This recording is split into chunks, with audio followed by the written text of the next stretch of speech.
Bien, queridos amigos, aquí estamos una vez más para Sondeo Emocional. Sondeo Emocional cada día está siendo más aceptado por muchísimos de las personas que nos siguen. Y cada día tenemos más llamadas sugiriéndonos que hagamos una cosa o que hagamos la otra. Son tantas las llamadas que no podemos de ninguna manera contestarle a todo el mundo y le pedimos disculpas si nos demoramos unos días en contestar sus llamadas. Bien, hoy tenemos un día en que vamos a hablar de varios temas y vamos a comenzar a hablar primeramente sobre consecuencias de la pandemia. Después vamos a hablar sobre una magnífica actividad médica ocurrida la semana pasada en la Pucamaima, donde asistimos a una película que habla sobre la endometriosis. Fuimos invitados gracias al doctor Milciades Albert y acudimos con las expectativas de, como siempre, disfrutar de algo interesante, pero nos impresionó mucho el ver tanta información y un documental tan bien realizado. Vamos a hablar también más adelante sobre estructura. Las personas nos están pidiendo que hablemos de estructura y de estructura vamos a hablar quizás a profundidad la semana próxima cuando hagamos un programa entrevistando al director de estructura, al licenciado Víctor Pérez Objío, quien está al frente de este magnífico programa que tanto promete a nuestro país para esas madres que tienen el deseo de encontrar un lugar donde realmente se le pueda ayudar a sus hijos. Pero comencemos con la pandemia. Pues bien, la pandemia, como todos ustedes saben, y oímos hablar mucho en la radio y lo leemos en la prensa escrita, nos ha dejado muchísimas consecuencias y muchísimos problemas. La pandemia marcó, por así decirlo, un antes y un después. Es como hablar sobre la era cristiana, antes de Cristo o después de Cristo. Y muchos de nosotros, cuando entrevistamos a nuestros pacientes, siempre hacemos referencia a un parámetro, a una línea que nos distinga las conductas, si estaban presentes antes de la pandemia o después de la pandemia. Y hay algo que en ese sentido la mayoría de los padres están de acuerdo. Y es que antes de la pandemia, muchos de sus chicos tenían una conducta y después de la pandemia tienen otra. Y los padres nos dicen, no, porque el problema es que antes de la pandemia o después de la pandemia, y siempre hay en algún momento de esa línea que yo le llamo la línea divisoria sobre el comportamiento en salud mental, esa línea divisoria se ha vuelto para nosotros algo regular en la que tenemos que hacer referencia. Y es precisamente en esa línea divisoria, después de la pandemia, cuando tenemos muchísimas quejas del comportamiento de nuestros hijos. Lo que más sale a relucir es que durante la pandemia muchos de estos chicos se deprimieron, se entristecieron, se aislaron, se sintieron abandonados y que esto repercutió en su estado de ánimo, sobre su estado de ansiedad, de depresión, etc. Pero también repercute mucho, y a veces no nos damos cuenta, sobre la conducta. La conducta de muchos de estos muchachos varió después de la pandemia. O yo te diría algo más, varió inclusive en el periodo de la pandemia. Pero que nosotros hemos tenido acceso a esos cambios después que los muchachos han regresado a los colegios, a las escuelas. De esa manera podemos entonces distinguir que si usted conocía a un chico o una chica antes de la pandemia, es muy probable que ese chico y esa chica después de la pandemia presente características que antes no presentaban. Por ejemplo, la conducta. Hay niños que todavía a estas alturas no se han reintegrado a sus colegios y están recibiendo las clases virtuales, que es una ayuda que le da los colegios a algunos de estos chicos que no han podido regresar al aula de clase. Y no han podido regresar al aula de clase no porque hayan entendido que para ellos es más fácil permanecer en la casa, o que también los padres, acostumbrándose al hecho de que no tenía que llevar al niño o a la niña todos los días al colegio o a la escuela, para ellos les resulta más fácil tenerlos en casa. Y eso nosotros entendemos que es un error. Entendemos que las clases virtuales jamás son igual que las clases presenciales. Y así nos lo indica el Ministerio de Educación, que los niños deben reintegrarse, hace mucho tiempo ya, que debían reintegrarse a sus colegios. Y la mayoría lo ha hecho. Yo diría que habrá un 1% de chicos que por una cosa o por otra no lo han hecho. Yo no me refiero a aquellos que por conveniencia propia estén todavía en sus casas, alegando que tienen cualquier tipo de situación.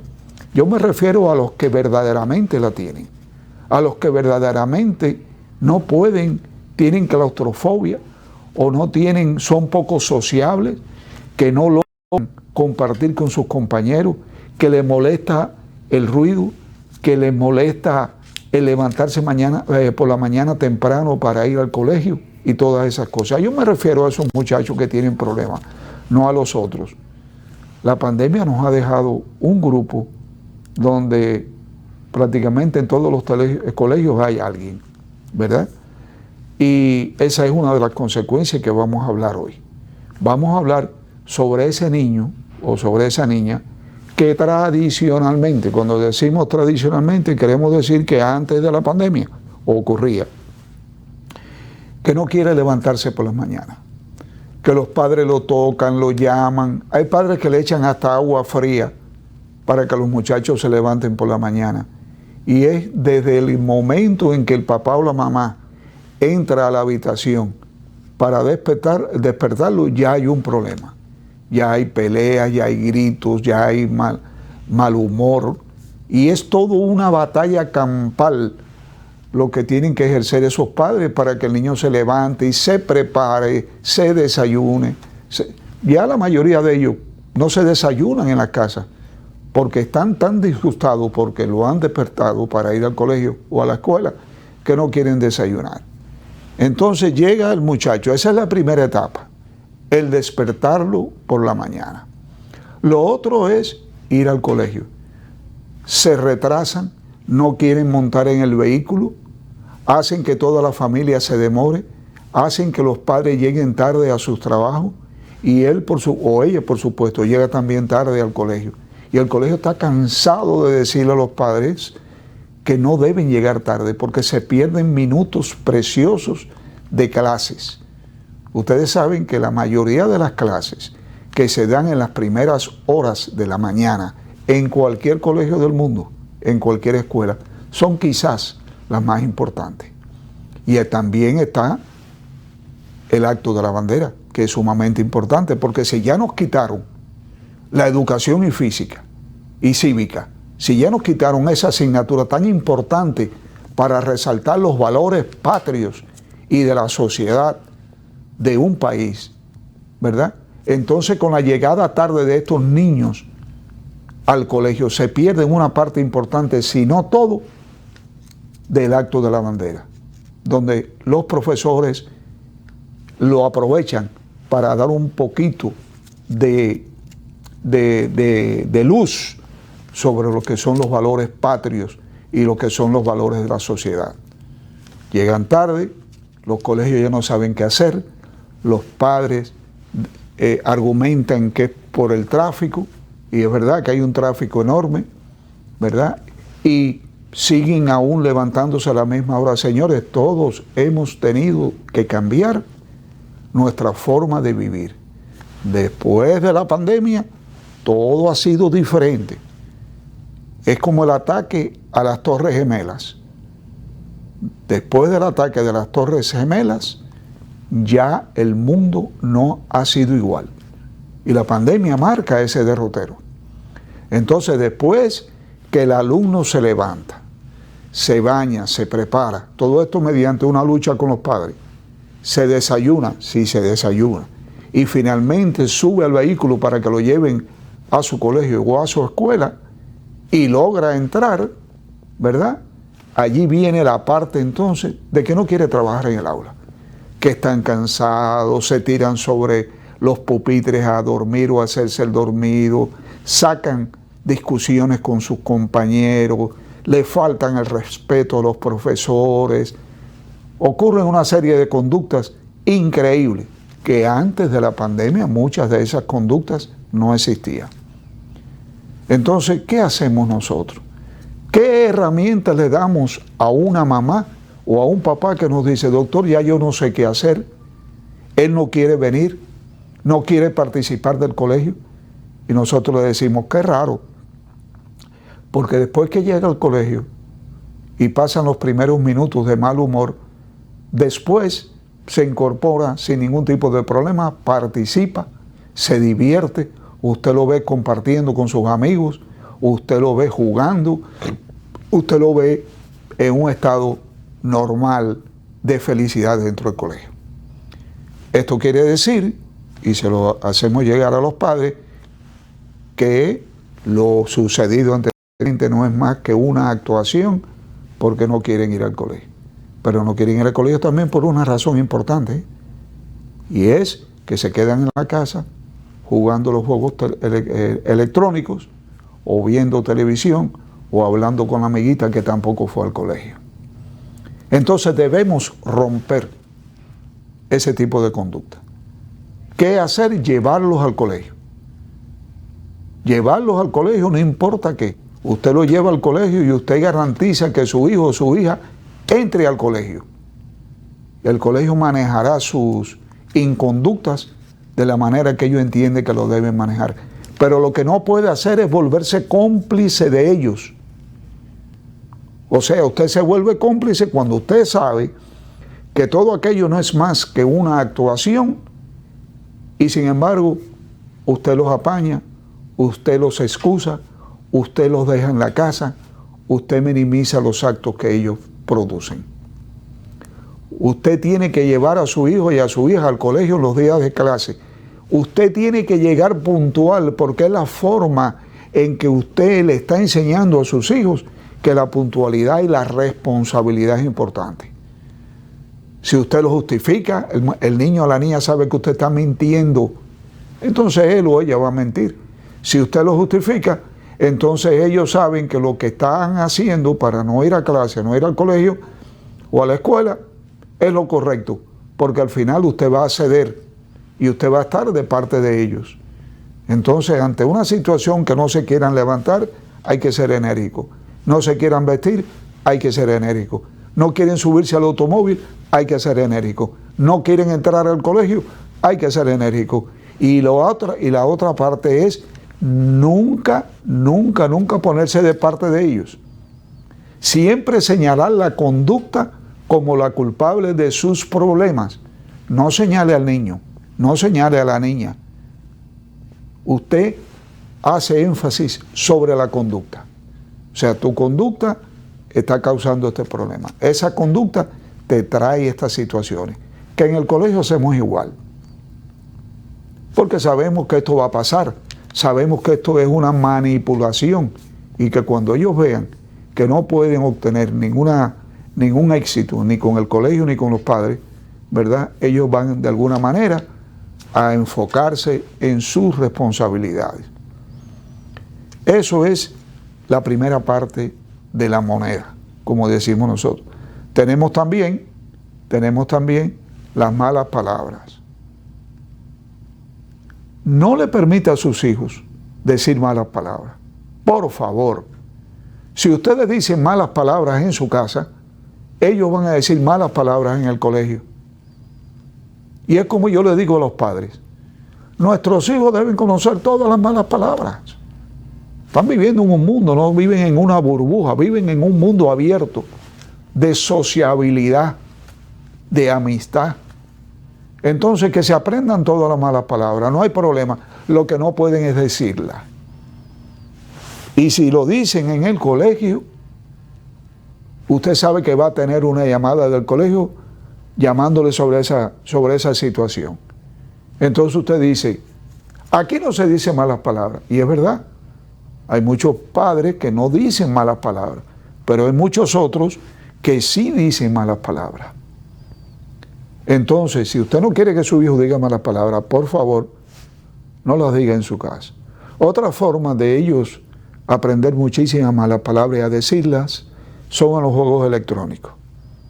En los juegos electrónicos ellos están jugando contra un grupo cualquiera y ellos se ofenden y se dicen malas palabras y se insultan, ¿verdad? Entonces usted los oye y los deja. No, automáticamente usted tiene que desconectarle el equipo y decirle que de ninguna manera le va a permitir jugar porque está diciendo malas palabras. Ahora, si usted se hace como el jugador de dominó, que digo yo, que tiene el doble 6 y se pasa con ficha, porque si usted pone el doble 6 y su compañero pierde, entonces usted está conspirando contra usted mismo. Usted está poniéndose de parte de las malas palabras. Usted le está dando la patente de corso para que ellos la continúen diciendo y la van a decir donde quiera. Porque las conductas que vienen de un problema emocional o de un problema patológico, ¿verdad?, se van a manifestar en todas partes, no solamente en un lugar. Eso es imposible. Es imposible que un niño nada más que diga malas palabras en el colegio. Y si eso sucede, quiere decir que el colegio lo está permitiendo. Porque si los padres dicen que en la casa no, y hay que creerle a los padres, si dicen, no, doctor, aquí no se dicen malas palabras, y ese niño está diciendo malas palabras en la escuela o en el colegio tiene que, de alguna manera, revisarse. Y tiene que entender que hay algo que está pasando en el mecanismo de corrección de la conducta que no está funcionando. Entonces, ¿qué nosotros aconsejamos? Reúnanse con los padres y hagan un plan con los padres. Porque ustedes tienen que decirle a los padres, mira, esto hay que evitarlo, porque esto va a traer como consecuencia que aquellos niños que no dicen malas palabras le vayan a decir a sus padres que el tuyo está diciendo malas palabras. Y prontamente, si ellos ven que nosotros no corregimos a tu hijo o a tu hija, ellos también van a empezar a decir malas palabras. Y se va a volver esto, va a tomar un tamaño de bola tan grande que nos va a perjudicar al colegio. Y no lo podemos permitir. Por lo tanto, hay que hacer un plan de consecuencia con los padres. Los padres tienen que acceder a que el colegio sea enérgico con estos niños para evitar las malas palabras en el aula de clase o en el colegio. Y usted tiene que ponerse de acuerdo. Y usted tiene que decirle al colegio, ok, hasta aquí yo permito, de aquí para allá por favor no lo hagan. Porque muchas veces el colegio empieza a poner consecuencias y entonces los padres comienzan a protestar. ¿Que hasta cuándo? Y lo que es peor, comienzan a decir que las malas palabras la aprendió en el colegio. No, señor, los colegios son muy enérgicos y muy severos contra eso. Entonces, por favor, pongan de parte del colegio. Permítanle que el colegio trabaje, no los cuestione, y mucho menos no los cuestiones delante del niño o de la niña, porque entonces ellos interiormente van a decir, estamos ganando la batalla, porque mira, ya mami y papi están protestando porque el colegio es muy fuerte con nosotros. La mayoría de los problemas, vamos a no decir la mayoría, una gran parte de los problemas que ocurre con los muchachos hoy en día es la discrepancia de manejo de la conducta entre el colegio y el hogar. Y si usted va a tener un hijo en un colegio o una hija en un colegio, usted debe respaldar 100% el manejo de las conductas que el colegio imponga. Usted no puede volverse enemiga de un colegio, porque entonces, ¿qué hace su hijo o su hija ahí? Sencillamente lléveselo para otro lugar, porque si usted no está de acuerdo con que el colegio maneje la situación como ellos entiendan desde un punto de vista profesional, ¿qué hace su hija o su hija en ese colegio? Sencillamente póngalo en otro. O es como las personas que se pasan la vida hablando mal de los colegios privados. ¿Y por qué usted pone a su hijo en un colegio privado entonces? Si le va tan mal, ¿por qué lo pone en un colegio privado? Póngalo en una escuela pública. Póngalo en una escuela pública. Hay escuelas públicas buenísimas, llenos de buenísimos profesores, con una magnífica técnica. Ir a una escuela pública no es una vergüenza. Hay escuelas públicas que son un pandemonio, es verdad. En todas las partes del mundo existe. Pero aquí se trata siempre de que se maneje las escuelas públicas apropiadamente. Entonces vamos a poner interés en esto. Vamos a participar de la colaboración con el colegio. Vamos a seguir las instrucciones del colegio y usted verá cómo ese tipo de conducta con su hijo que no está, o con su hija, que no está nada más que maniobrando, sino está también simulando consecuencias, va a cambiar. Vamos a unos comerciales y regresamos prontamente.